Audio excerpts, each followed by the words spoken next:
Greetings, folks. Today is Wednesday, March 13th, 2019. I'm Tom Weiner-Weaver, and this is my commentary. And I'm here to say thank you to Representative Ilhan Omar. She has opened the door. I have noticed on YouTube and seen articles about what kind of government we have. Now, while the bastards, like the bastards of the big government machine that we have, they're accusing her of all kinds of stuff. And they're lying. Now, I have listened to, I don't know how many speeches that she's made, and I don't know how many interviews that she's given, and I've listened to quite a bit. Never once did she say anything that could be labeled anti-Semitic. She did not say anything against the Jewish people. Not one thing. What she opened the door to talk about is our government's relationship to Israel. That's a big difference. And thanks to her, people like me are able to talk about what kind of government we have. We have a bought government. Obviously, Israel's got some of the most larger PACs, has the most influence on our government, but there are others.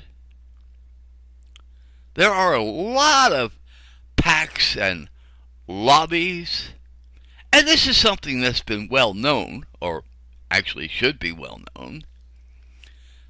Dan Rather did a report about K Street and what goes on K Street, and he has explained exactly what kind of government we have. And the fact is, they take an oath of office to support and defend the Constitution, but that doesn't mean anything. The will of the people means nothing, so our elections for a long time have been worthless. What matters is how much money somebody is willing to pay off our government. Yes, we the people are in a position where we actually have to buy our own government. Isn't that silly? But that's the way it is. And we owe Representative Omar a debt of gratitude for opening the door for this discussion.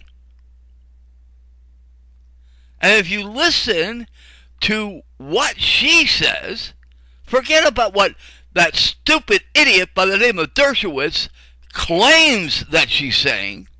Fox News is lying through their teeth.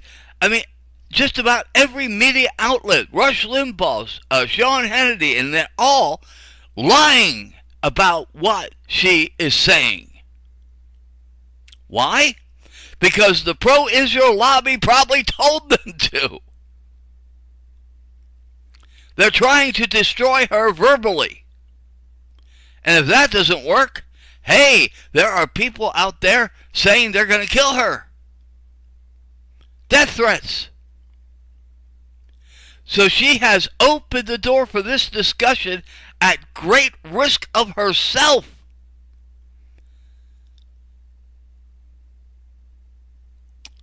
We need to protect this lady.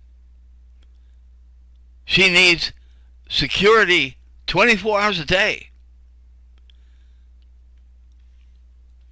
Of course, I would ask Donald Trump to give her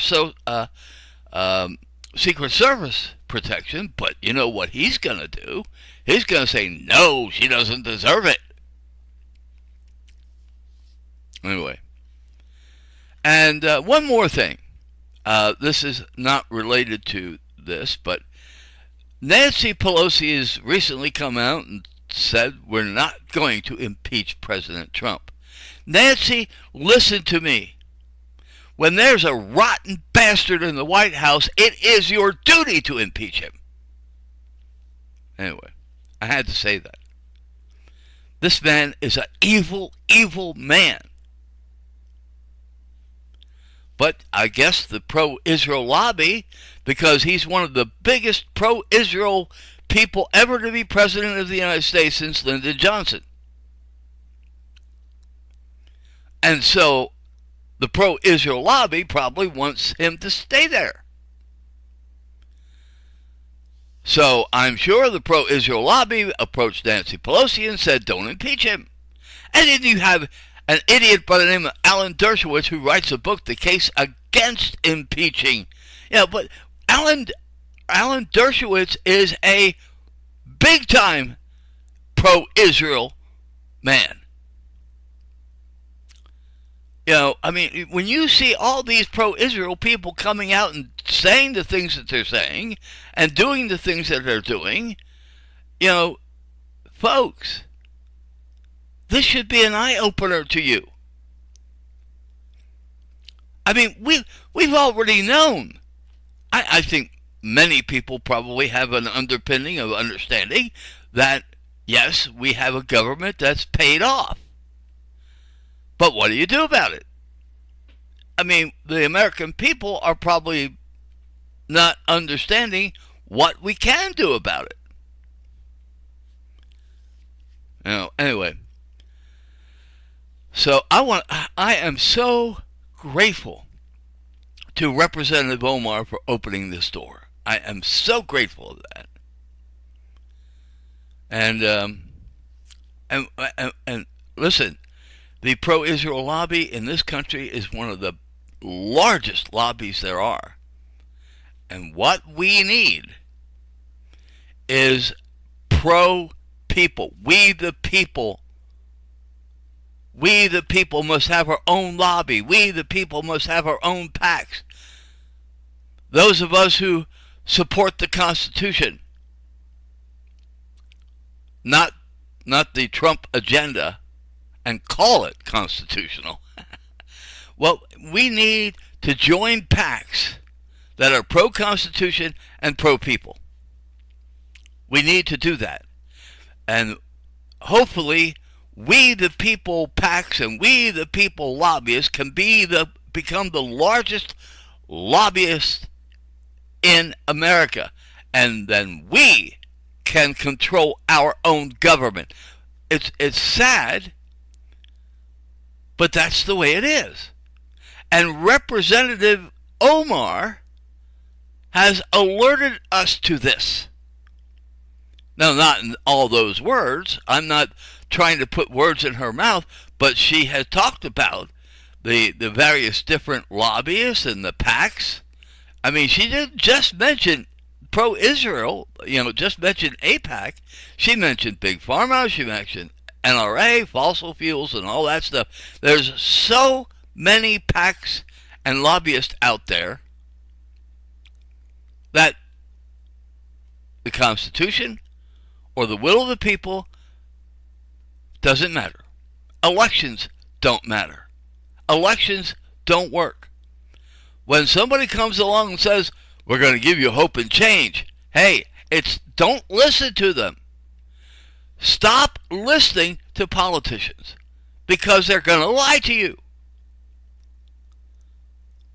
Anyway, I am so grateful to this lady, and she's at risk, and we need to protect her. That's my commentary for today. Thank you for listening.